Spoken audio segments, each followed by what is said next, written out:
ಮಲೆಮಹದೇಶ್ವರ ವಾಹನವೆಂದು ಹುಲಿಯನ್ನ ಪೂಜಿಸುವ ಬೆಟ್ಟದ ಸನ್ನಿಧಿಯಲ್ಲೇ ತಾಯಿ ಹುಲಿ ಸೇರಿದಂತೆ 5 ಹುಲಿಗಳು ಸಾವನ್ನಪ್ಪಿರುವ ಸುದ್ದಿ ಅತ್ಯಂತ ಆಘಾತಕಾರಿ, ಅಮಾನವೀಯ ಹಾಗೂ ಭಕ್ತರ ಮನಸ್ಸಿಗೆ ಘಾಸಿ ತಂದಿರುವ ಘಟನೆಯಾಗಿದೆ. ಹುಲಿಗಳ ಸಾವಿಗೆ ವಿಷಪ್ರಾಶನವಾಗಿದ್ರೆ ಅದು ಅತ್ಯಂತ ಹೇಯ ಹಾಗೂ ಖಂಡನೀಯ. ಈ ನಿಟ್ಟಿನಲ್ಲಿ ಕಠಿಣ ಕ್ರಮ ಕೈಗೊಳ್ಳಲು ಸರ್ಕಾರ ರಚಿಸಿರುವ ತನಿಖಾ ತಂಡ ಶೀಘ್ರ ಸತ್ಯಾಂಶವನ್ನ ಬಯಲಿಗೆಳೆದು ದುಷ್ಕರ್ಮಿಗಳನ್ನ ಬಂಧಿಸಲಿ ಎಂದು ಬಿವೈ ವಿಜೇಂದ್ರ ರಾಜ್ಯ ಸರ್ಕಾರಕ್ಕೆ ಒತ್ತಾಯಿಸಿದರು.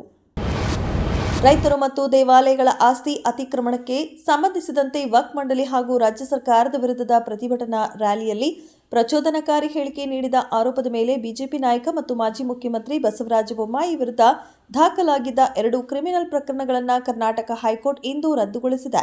ತಮ್ಮ ವಿರುದ್ಧದ ಕೇಸ್ ರದ್ದು ಕೋರಿ ಬೊಮ್ಮಾಯಿ ಅವರು ಸಲ್ಲಿಸಿದ ಅರ್ಜಿ ವಿಚಾರಣೆ ನಡೆಸಿದ ನ್ಯಾಯಮೂರ್ತಿ ಎಸ್ಆರ್ ಕೃಷ್ಣಕುಮಾರ್ ಅವರು ಮಾಜಿ ಸಿಎಂ ವಿರುದ್ಧದ 2 ಕೇಸ್ಗಳನ್ನು ರದ್ದುಗೊಳಿಸಿ ಆದೇಶ ಹೊರಡಿಸಿದ್ದಾರೆ.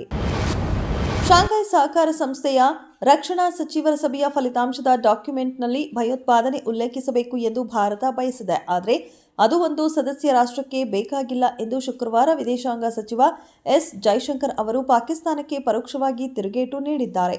ಭಯೋತ್ಪಾದನೆಯ ವಿರುದ್ಧ ಹೋರಾಡುವುದು ಎಸ್ಸಿಒನ ಮುಖ್ಯ ಉದ್ದೇಶವಾಗಿರುವುದರಿಂದ ಈ ವಿಷಯದ ಬಗ್ಗೆ ರಕ್ಷಣಾ ಸಚಿವ ರಾಜನಾಥ್ ಸಿಂಗ್ ಅವರ ದೃಷ್ಟಿಕೋನ ಸರಿಯಾಗಿದೆ ಮತ್ತು ಅದರ ಬಗ್ಗೆ ಉಲ್ಲೇಖವಿಲ್ಲದೆ ಸಭೆಯ ಡಾಕ್ಯುಮೆಂಟ್ ಅನ್ನು ಸ್ವೀಕರಿಸುವುದಿಲ್ಲ ಎಂದು ಜೈಶಂಕರ್ ಹೇಳಿದ್ದಾರೆ.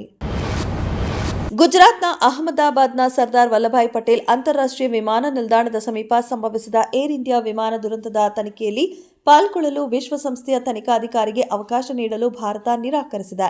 ಭಾರತದಲ್ಲಿದ್ದ ತನಿಖಾಧಿಕಾರಿಗೆ ವೀಕ್ಷಕ ಸ್ಥಾನಮಾನ ನೀಡುವಂತೆ ಅಂತಾರಾಷ್ಟ್ರೀಯ ನಾಗರಿಕ ವಿಮಾನಯಾನ ಸಂಸ್ಥೆ ಕೇಳಿದ ನಂತರ ಭಾರತೀಯ ಅಧಿಕಾರಿಗಳು ಈ ಪ್ರಸ್ತಾವವನ್ನು ನಿರಾಕರಣೆ ಮಾಡಿದ್ದಾರೆ.